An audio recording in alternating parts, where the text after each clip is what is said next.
Söz yok ki bu müharibədir, müharibədə şəhidlərimiz oldu, itkilərimiz oldu və bu şəhidlər arasında mənim də tələbələrim oldu, xanım Söylü tələbələrim oldu, tələbə yoldaşlarım oldu, dostlarım oldu, qohumlarım oldu.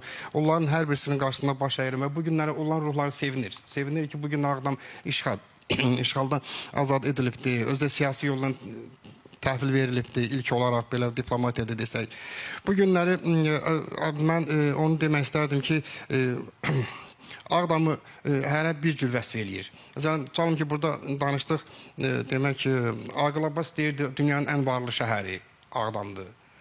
Siz söylədiyiniz Vahid Qazı dostumuz deyir ki, ruhlar şəhəri, o da siyahıya salındığı üçün deyirdi, ruhlar şəhəri deyir. Amma mən öz yazılarımda da bunu qeyd eləmişəm, Ağdam dünyanın ən xoş təkəbbürlü bir şəhəridir.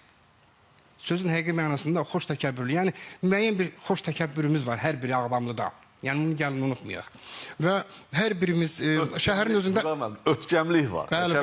Yəni, xoş niyyətlə də. Yəni, tutalım ki, elə bir Ağdamlı yoxdur ki, o çalışdığı sahədə istəməsin ki, birinci olsun.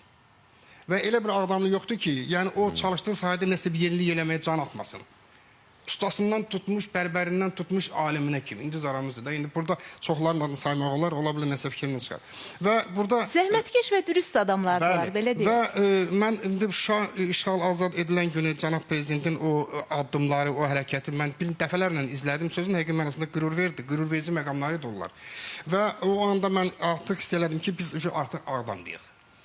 Sözün həqiqi mənasında. Və mən Şuşa ilə Ağdamı heç vaxt ayırmıram. Çünki Şuşa bu günləri mən dəfələrlə söyləmişəm. Məsələn, İçəri şəhər Bakı üçün, Azərbaycan üçün nə qədər əzizdirsə, Şuşa da Ağdamlılar üçün, Ağdam üçün elə bir əziz bir məkandır, əziz bir yerdir. Və bugün hər birimiz də gözəl bilirik ki, köhlü, belə deyək də, Ağdamların hər birisinin Şuşada mənzili var idi. Köhlü Şuşaların da Ağdamda mənzili var idi. Yəni, bunlar bir-birindən ayırmaq olmaz.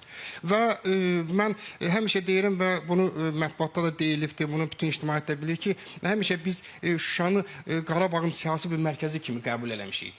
Mədəniyyət mərkəzi kimi qəbul eləmişik. Amma gəlin, tam səmimi bir etiraf da eləyək ki, Ağdamda həmin regionun iqtisadi mərkəzi idi. Və bütün iqtisadi proseslər, bu günlər açıq etiraf eləyək ki, dünya proseslərinə gedən o bazar münasibətlərinin böyük əksəriyyətinin ilkin başlanğıcı məsələ Ağdam bazarında başlayırdı.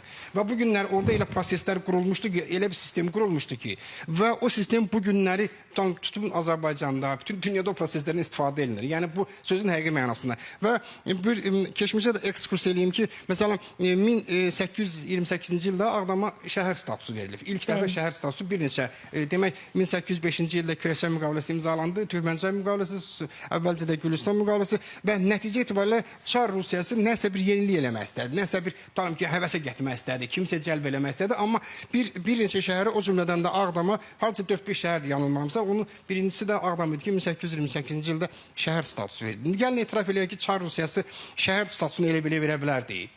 Yəqin ki, həmin dövrdə Ağdamın ona statusu layiq olub ki, yəni yəqin ki, həmin dövrdə Ağdamın orada infrastruktur olub ki... Qazanıb o statusu. Və qazanıb o statusu və birinci növbədə Karmansara var idi, ikinci növbədə zəngin bazarı var idi. Mən həmişə sözün həqiqi mənasında istər Bakıda, istər Azərbaycanda, istərsə digər yerə gedəndə həmin ərazinin, həmin regionun bazarına gedirəm.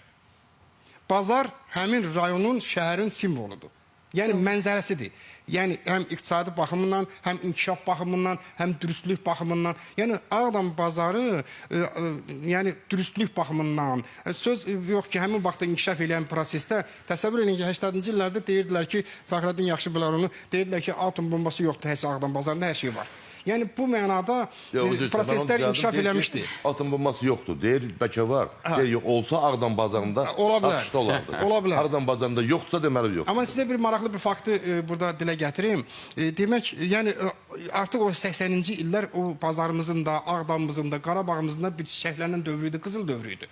Amma bir faktı deyim ki, yəni, bazar gəlində bəzən deyirlər ki, tutalım ki, biraz negativ hal adamda nəsə bir fikirləşir. Əslində, bizdə Ağdam bazar haqqında fikirləşəndə biz ağlımıza heç bir Ağdamın ağlına o gəlmir. Niyə? Ona görə bir faktı deyim sizə, demək, 1940-cı ildə, demək, Astorq deyirdilər də, Azərbaycan Ticarət Nazirliyi idi. O vaxtda yazırlar Astorq. Demək, Astorqun Ağdam şöbəsi var idi.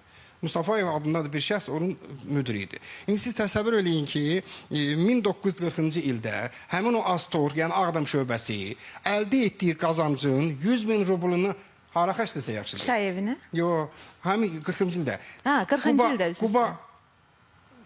Qubaya köməyə. Quba rayonunun həmin Astoruq şöbəsinə maddi yardım kimi 70.000 rublunu Naxçıvan şöbəsinə pay kimi verib, təsəvvür eləyək.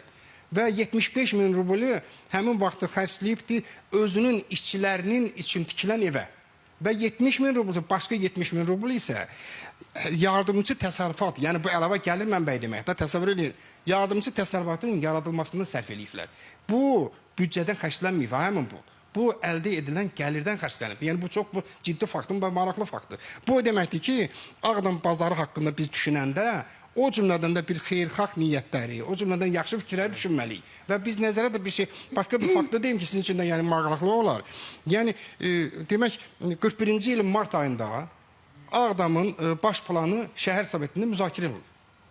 Yəni, bu ciddi faktdır. Yəni, artıq bir şəhər statusu olması üçün müzakirə edilib və təsdiq edilib. Kübra Əliyevanın sədri ilə o vaxt Kübra Əliyeva da həmin şəhər sovetinin sədri idi, sonra da qəzetinin redaktoru oldu. Yəni, demək istəyirəm ki, bütün bu proseslərin qaynağında, kökündən biz qayıtsaq və qısa şəkildə təhlil etsək və çox sevincli bir günlər yaşayırıq və çox diqqət çəkən günlər yaşayırıq və sözün həqiqi mənasında bu günlər də bizə Ali Başkomandan yaratdı və bu günlər o çox rahat ola bilər. Ona görə ki, həm ordumuz, həm xalqımız, həm bütün hamısı bu birlik, necə deyirsə, özü də dedi, birlik nümayiş etdirərək, yumruq nümayiş etdirərək və onun arxasında dayanıb və gözləyirik ki, artıq orada o proseslərin icrasında, abadlıq, quruculuq işlərində və digər işlərdə tutalım ki, bizim kimi ziyalılar orada cəlb edilsin, orada öz töhfəmizi verək. Bu ziyalı demişəm, bir əlavə bir haşiyə çıxım ki, demək, Ağdamdakı mühitlə bağlı bir maraqlı məqama toxunum ki, yəni Ağdamda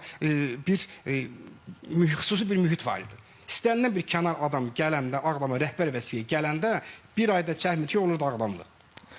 Sözün həqiqi mənasında. Yəni, və burada da maraqlı məqamlar nə idi? O kim eləyirdi Ağdamlı? Yəni, daha doğrusu, mənlə Ağdamlı kim eləyirdi? Onu Ağdamlı eləyən Ağdamın ziyalıları idi.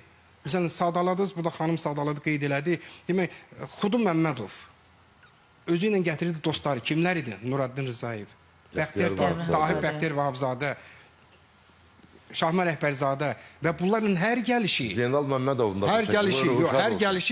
hər gəlişi bir təntənə idi. Hər gəlişi bir layihənin icrası idi və onların da bu gəlişi ilə demək ki, birinci katib işləyən, o vaxt Ağdamın qızıl dövrü sayılan, hesab edilən, o 88-ci illərdə birinci katib işləyən Sadıq Murtuzayevin qəbulu və o proses təsəvvür edin ki, Ağdamda çay evinin, sizin dediyiniz o çay evinin tikintisi və digər layihələrin icrasına təkan vermiş olur. Niyə? Ona görə ki, bu ziyalının sözünü başqa bir ziyalı qəbul edirdi, sinirdi və onu icra edirdi.